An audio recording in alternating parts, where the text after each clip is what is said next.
Exercise 2.10 question number 1 है हमारे पास।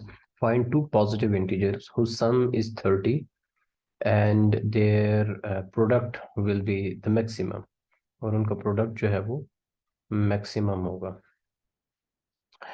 अच्छा, सो जब हमारे पास इस तरह के डिफरेंट टाइप्स के 9th 10th के अंदर या फर्स्ट ईयर के अंदर हमने इस टाइप के जो क्वेश्चंस देखे थे, उन क्वेश्चंस के अंदर ये था कि अगर हमने टू पॉजिटिव इंटीजर्स लेने थे तो वहाँ पर कंसेक्यूटिव का वर्ड यूज होता था।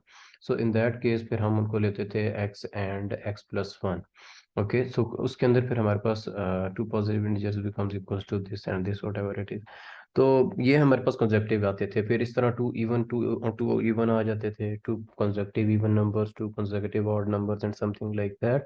तो हमारे पास वो उसी तरह से क्वेश्चन देखा जाता था। लेकिन यहाँ पर थोड़ी सी कंडीशन डिफरेंट है। यहाँ पर कंडीशन है आपके पास फाइंड टू पॉजिटिव इंटीजर्स। आपने दो पॉजिटिव इंटीजर्स ऐसे लेने हैं जिनका सम 30 के इक्वल है। सो what will B that positive integer? So let's see कि हम लेट कर लेते हैं, late the first positive integer be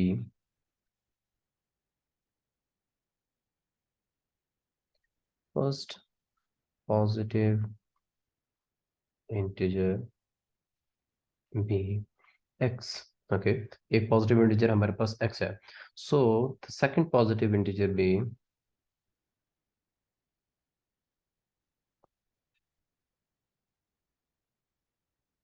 second positive integer b।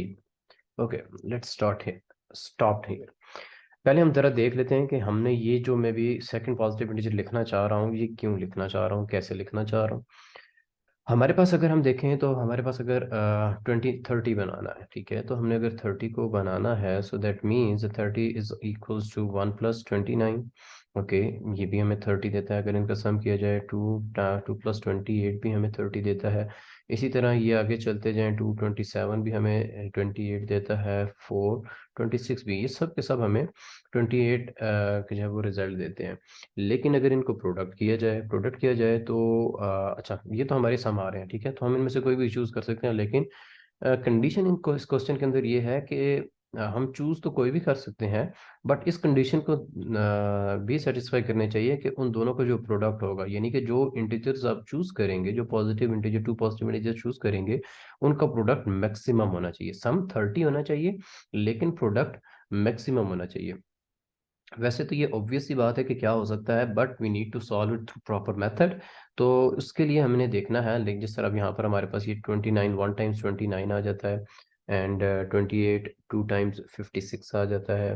अब जिस तरह हम आगे बढ़ते जा रहे हैं, एक अगर यानी कि इस साइड से एक नंबर कम हो रहा है और इस साइड में एक नंबर ऐड हो रहा है, तो ये हमारे पास रिजल्ट जो है वो बड़ा होता जा रहा है। तो हमारे पास पहले जो है वो 29 आ गया, देन 56 आ गया, एंड 27 टाइम्स 3 वटेवर जो भी है। तो ये इसी तरह से आगे जो है वो बढ़ता जाएगा।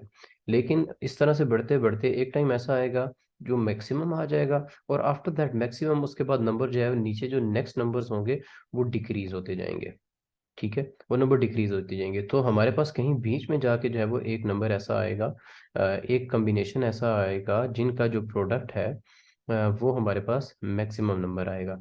ओके, लेकिन उन दोनों का सम भी हमारे पास जो है वो 30 ही आएगा, प्रोडक्ट जो है वो मैक्सिमम आएगा। ठीक है, इन दोनों इंटीजर्स के कॉम्बिनेशंस का जो है वो प्रोडक्ट मैक्सिमम आएगा, और इन दोनों का सम 30 आएगा। So for that reference, for with this condition that the product should be the maximum value of their factors.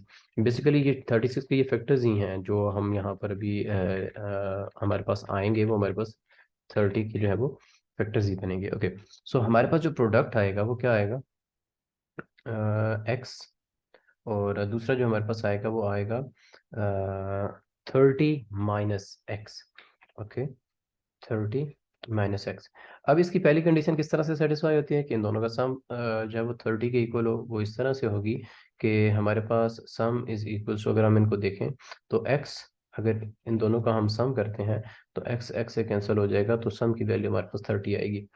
ठीक है, तो ये हमारी जो पहली कंडीशन है ये ट्रू है। अब हमारे पास जो सेकंड कंडीशन है, हमने उसको देखना है कि ये किस तरह से पॉसिबल होगा कि ये हमारे पास वैल्यू जो है वो कंप्लीट आए। ओके, सो इन दोनों का सम तो हमारे पास 30 आ रहा है, लेकिन मेन चीज़ जो है वो हमारे पास प्रोडक्ट की कंडीशन है, जिसकी वजह से हमें कुछ स्पेसिफिक नंबर ऑफ जो है वो इंटीजर्स चाहिए कि उन्हीं के ऊपर हमारे पास उनका प्रोडक्ट जो है वो मैक्सिमम आएगा। सो हमारे पास दो इंटीजर्स हैं, the first one is x and the second one is 30 minus x. इन दोनों का प्रोडक्ट करें तो हमारे पास आ जाएगा 30x minus x square. Okay, so p is equals to 30 30x minus x square. Now क्योंकि मैक्सिमम की कंडीशंस यूज हो रही हैं, मैक्सिमम और मिनिमम के कॉन्सेप्ट्स को यूटिलाइज करेंगे। ओके, फर्स्ट डेरिवेटिव और सेकंड डेरिवेटिव टेस्ट को यहाँ पर यूटिलाइज करेंगे। So let's take the derivative, differentiate with respect to x. Okay, so dp by dx becomes equals to, अगर हम डायरेक्ट डेरिवेटिव लेने में बजाय इसके क्या लिखें तो then we would have minus 2x and then plus 30। ये हमारे पास डेरिवेटिव आ चुका है, first derivative. Okay, first derivative से हम स्टेशनरी पॉइंट्स निकालते हैं। ओके, TIONARY स्टेशनरी पॉइंट्स, और ये इसको हम कहते हैं क्रिटिकल पॉइंट्स भी। ठीक है, stationary point या critical point. So for stationary point and critical point, we should have to place this one. dp by dx becomes equals to 0. Okay, dp by dx is equals to 0. और अगर हम इसको solve करते हैं तो we have minus x plus 30 becomes equals to 0. Okay, so 2x is equals to 30 and x becomes equals to 15. Okay, तो ये हमारे पास x की वैल्यू, यानी कि जो हमारे पास स्टेशनरी पॉइंट है वो आ चुका है, x की वैल्यू 30। सो अब हम डबल डेरिवेटिव लेते हैं फर्स्ट का, taking differentiate with respect to x again. इसमें जस्ट आपको बाकी सारे प्रीवियस कॉन्सेप्ट्स को यूज़ करना है, मिनिमम मैक्सिमम वाले, और लेकिन यहाँ पर जस्ट आपको एक स्टेटमेंट से कंडीशन बनानी ज़रूरी है, उससे ही आगे आपका कंडीशन ठीक होगी, तो तभी आपका क्वेश्चन भी आगे प्रॉपर चलेगा। सो हम डबल डेरिवेटिव लेते हैं। सो हमारे पास आ जाएगा d square p by d x square, that would be equals to -2 only. Okay, और अगर हम इसमें x की वैल्यू को प्लेस करते हैं, so it is obvious that the second derivative is greater than 0. So the condition of this of the condition जो हमारे पास डबल डेरिवेटिव की है वो, अगर आपके पास फंक्शन की वैल्यू लेस देन 0 आ जाए, so it becomes maximum. Okay, it gives us the maximum value. So ये हमारे पास आ जाएगा maximum. Okay, so what will be the other value. So दूसरी वैल्यू को अगर हमने फाइंड करना है तो हमें इसको अगेन जो है वो वहाँ पर पुट करना पड़ेगा फर्स्ट डेरिवेटिव के अंदर। ओके, तो हम सॉरी कंडीशन के अंदर। सो हमारे पास जो दूसरा पॉजिटिव इंटीजर है, जिस तरह हमारे पास एक कंडीशन तो ये थी ना कि वो इक्वल्स टू एक्स है, ठीक है, एक कंडीशन ये थी, ठीक है, ये हमें पता चल चुका था कि x इक्वल्स टू 15 है, ये यहाँ से। अच्छा, अब दूसरी कंडीशन में हमने चेक करना है कि दूसरी कंडीशन में हमारे पास क्या है। So the other positive integer would be, थोड़ा बहुत इसमें चेंज है बट नॉट दैट मच, क्या अंडरस्टैंड ना हो सके या फिर नया कोई कॉन्सेप्ट नहीं है, बस थोड़ी सी जो है वो कॉमन सेंस को यूज करते हुए क्वेश्चन को सॉल्व करना है। Other positive integers, integer is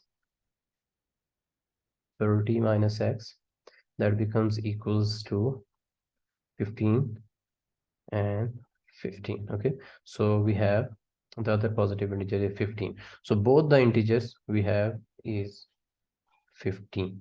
Okay, so the result is the, अब यहाँ पर अगर हम देखें वही वाला कॉन्सेप्ट जो हमने स्टार्ट में देखा था कि 1 times 29 becomes 29, 2 times 28 becomes equals to 56, और ये ग्रोथ आगे चलती जाएगी। फिर मैंने बताया था आपको कि ये एंड पे कहीं मिड में जाके आपके पास नंबर आएगा। तो ये ऑब्वियस सी बात थी कि हमारे पास 15 times 15 ही मैक्सिमम दे सकता है, जो कि हमारे पास बनता है अराउंड अबाउट 225। ओके, सो ये 225 बनता है, इन दोनों का प्रोडक्ट जो है वो 225 बनता है, लेकिन इन दोनों का सम जो है वो अगेन 30 ही बनता है। इसको कैलकुलेट कर लें तो आई होप ये 225 ही आएगा। Okay, 15 1 times 50 and 15 5 times 75, yes 225 आता है। ओके, सो ये हमारे पास मैक्सिमम इसका रिजल्ट आ गया है।